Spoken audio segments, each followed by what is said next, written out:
Now we go to more of my exclusive interview with advisor to the president, Ivanka Trump. She's speaking out tonight for the first time on the impeachment inquiry that's consuming Washington, D.C. But first, she tells me what motivates her to show up for the American people day after day, despite all the political backlash to her kids, to her entire family. You've got a wonderful family.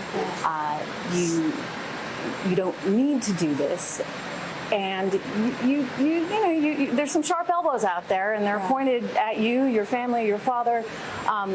Even, your son had the picture on Instagram, I think you posted, of him dressed in a Star Wars costume, and that created an uproar, which just struck me as incredibly unfair and hard. And I thought, here you are, trying to do some good out there. You don't have to. Why do you do it? It is the greatest privilege in the world to be able to give back to a country that has given so much to me and my family. So even when people say mean things and they attack you and they attack your family, you're there's like, a lot of love too, but that can't be what motivates you. What motivates you has to be the impact. If you're in it for another reason, it's not sustainable. Because there is a lot of noise on both sides. There's a lot of love, there's a lot of anger, it's got to be about the impact. So every day I come into the office feeling incredibly grateful for the opportunity to fight for the people of this country. And I believe that my track record, and I know that the president's track record, will show that we've done just that. Yeah. Is it ever hard to stay focused at a time like this? No, I always believe that there's certain things that are completely outside of your control, and to be successful, you just have to focus on what's before you and drive hard every single day to make an impact. Your time in service, our time here at the White House is finite. It's sand through an hourglass, and you have to remember that. The amount of time you have to make the greatest possible impact is short in the scheme of life. So I'm just really, really focused on delivering, and I'm really proud of the work we're doing. I mean, the fact that we've gotten over 350 companies to sign our pledge to invest in 14 million job training opportunities for American students and workers is unbelievable. And 14 million, that's a huge number. No, but you break it down into individual opportunities, right? No, we were with three students yesterday who are going through this Google IT course, a direct result of the pledge, and hearing their individual stories, that's what grounds you in what's actually important and what matters. And that's what motivates you every single day to keep going and just to keep fighting. It's impressive. It's impressive what you're doing. It's impressive that you stay grounded in light of everything. What do you think of what's going on right now with the Democrats' attempt to impeach your dad? I think everything's a question of priorities.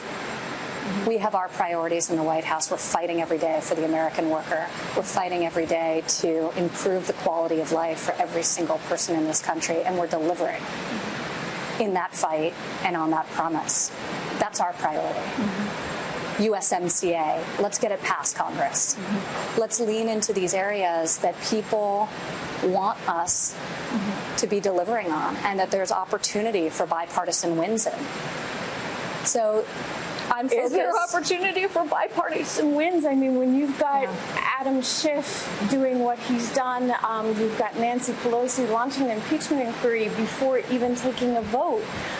I just wonder if that starts to break down the system at all, because you do want bipartisanship. And of course, when it comes to jobs and the economy, that should be a no-brainer. But it's got to be every single day tough. We deliver. The president signed a historic trade deal with Japan 1 week ago. We just announced 250,000 new training opportunities for American workers yesterday. We will continue to work. We will continue to deliver. And the ball's in Congress court. Are you going to approve USMCA? Arguably the greatest trade deal in American history. Let's see. If they don't approve that, I think it would be a very, very unfortunate thing for a lot of Americans. We know what that will do in terms of opportunity for our farmers, for our ranchers, for communities across this nation, for manufacturing, for GDP growth, for everyone. So the ball is in Congress courts. Let's get it done. Yeah. What about when you talk to your father? What is your sense of where his focus is? Is he saying, okay, we need to get these deals done, or is it, oh my gosh, I can't believe what the Democrats are doing now? I mean, I just look at it like myself. I have a hard time because the stress, I would think, of dealing with the nonsense would be pretty challenging. But does he just sort of say, through okay, the course of his life, he's probably experienced more incoming than any person in the history of the world. But so he's used to it. I think my father has definitely grown used to this. This has been true basically since day one, certainly since the election. So we're focused on delivering and fulfilling promises made to the American people. That's every day what we're focused on. Like the lowest unemployment rate in 50 years. Like the lowest unemployment rate in 50 years, like the lowest unemployment rate across almost every demographic you can imagine. The lowest unemployment rate for disabled Americans. Everyone is having greater opportunity and prosperity based on the policies of this administration. And we're so proud of that fact. And we're emboldened and encouraged by it and more focused and driven than ever. You're doing a lot of good. What do you do in another couple years if this administration doesn't see another term? If it does see another term, how are you thinking about what you do next for Ivanka?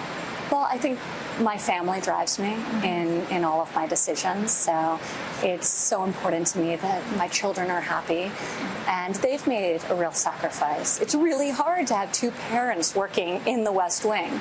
So I'll very much take a cue from my children in terms of what they need from me at any given moment. Is it hard when you travel? Is it? Oh, it's incredibly hard. Yeah. But it's always been hard. I've always worked and I've always had to balance, and this is an experience that every working parent has to greater or less degrees. We're fighting every single day for working families in this country. We're delivering double child tax credit and expanded refundability. We're increasing access to high quality, affordable child care in a real and meaningful way because we recognize how challenging it is to balance the competing demands of work and family. So I have more resources and more structure around me and more support than a lot of families do. So I don't necessarily think it's harder for me. It's just different.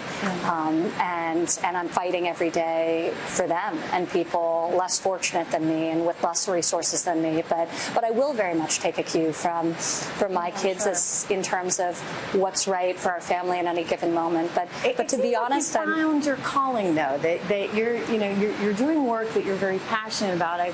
I've known you for a while, and I've certainly followed you and seen this commitment to workers that I think you sort of always had. So I look at what you're doing right now, and you seem very happy in this.